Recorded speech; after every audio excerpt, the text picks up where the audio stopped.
You do not need supernatural powers in order to be able to read minds.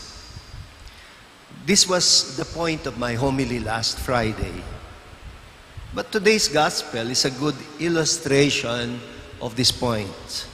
In fact, you've got to be so naive as to be taken for a ride by the team of Pharisees and Herodians that is sent in order to entrap Jesus in his speech. They are so ridiculously obvious. They are practically insulting Jesus' intelligence and his sense of discernment. Sa Tagalog, sinasabi natin, "Wag mo nga akong bulahin dyan." Bulahin. It is a funny expression that is not easy to translate into English. Paano mo i-Englishin ang "wag mo nga akong bulahin dyan"? Maybe, pwede bang, "Don't dribble my head like a ball"? Of course, what they actually mean, or what we actually mean is, "Do not treat me like an idiot. I was not born yesterday." In English, the better expression is, "Come on, don't pull my leg." Matthew tells us they had prefaced their question to Jesus with a series of flattering remarks. Listen to what they say to Jesus. "Teacher, we know that you are a truthful man. You teach the way of God in accordance with the truth. You are not concerned with anybody's opinion. You do not regard the person's status." Wow! 4 na linya. 4 lines of flattery or ego massage. Parang hindi nila alam na eksperto na si Jesus na makipagbuno kay Satanas, who, by the way, is very fond of flattering. Just review the story of the temptations. Paulit-ulit ang pambobola ni Satanas. Take note how the question is posed to Jesus in a manner that puts Jesus in a damn if you do, damn if you don't kind of situation. Should they or should they not pay taxes to the Roman emperor? Well, either he gets into trouble with the pro-Romans if he says yes, or he gets into trouble with the anti-Romans if he says no. Damn if you do, damn if you don't. Jesus was aware of how deeply divided the Jewish society had become over the colonial politics of the Romans. It was their own leaders who had allowed the Israelite nation to be reduced to a province of the Roman Empire. Sounds familiar, doesn't it? On the one hand, there were those among them who agreed that there was no use resisting the gradual political advances of the Romans. They had been persuaded by their own leaders into believing that subservience to the Roman Empire was the best path to progress and development. You see, Rome at that time was the epitome of an advanced civilization. They were known for their wealth and military prowess, for their astuteness in trade and commerce. They were good at building roads and bridges. They also built aqueducts, hippodromes, and coliseums. They provided good education and culture.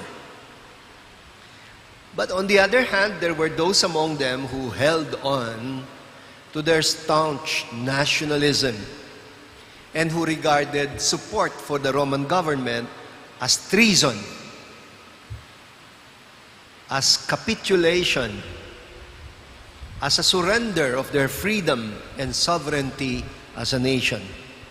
Now, saan lalagay si Jesus?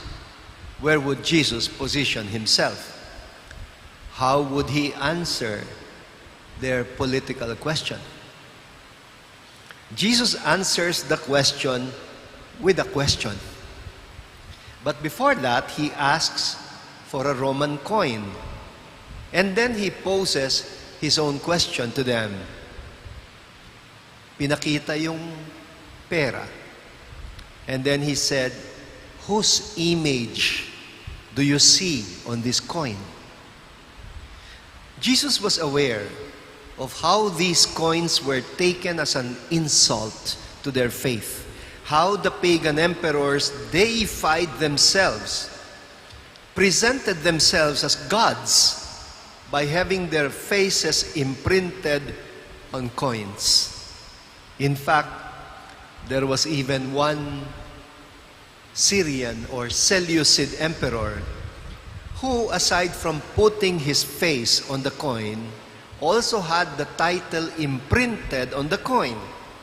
At ganitong nakasulat, Antiochus Theos Epiphanes.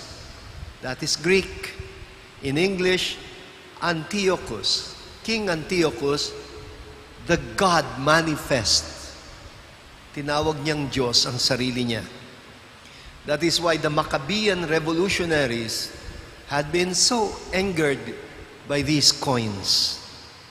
Ang ginawa nila, tinamper nila yung coins. Tinatakan nila ng palaspas ang mukha ng emperador.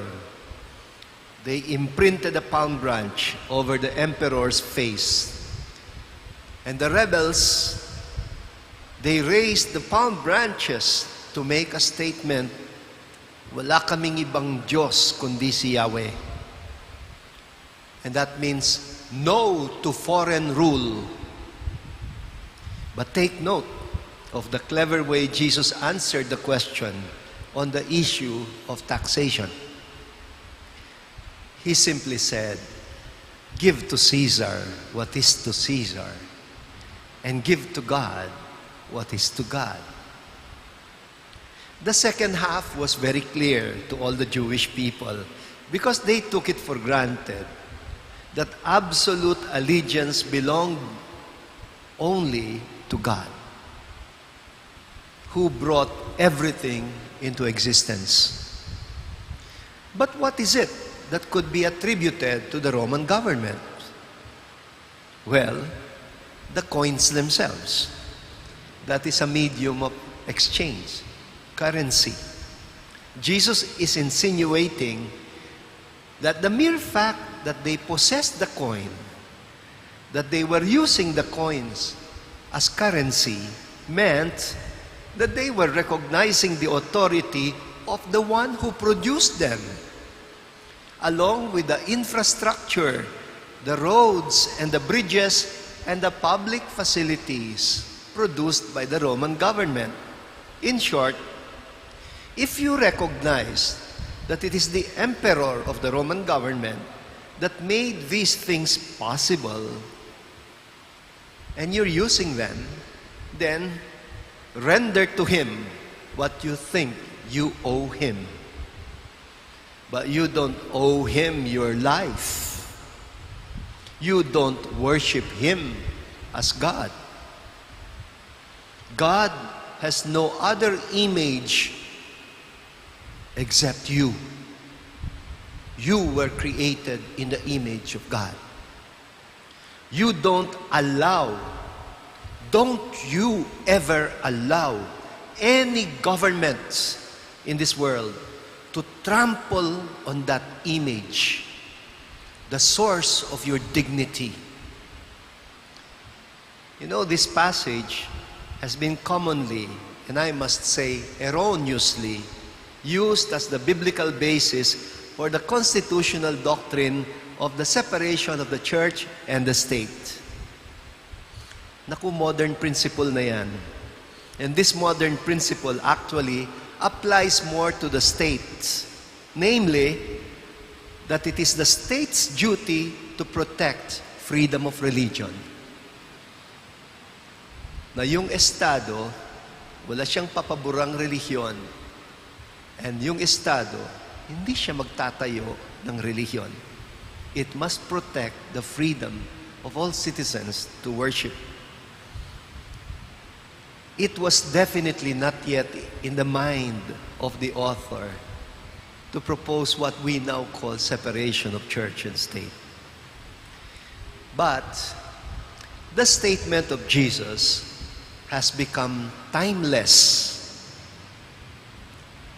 Every government is worth supporting only to the extent that it is still serving the common good.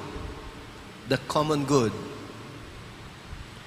But the authority of government is limited.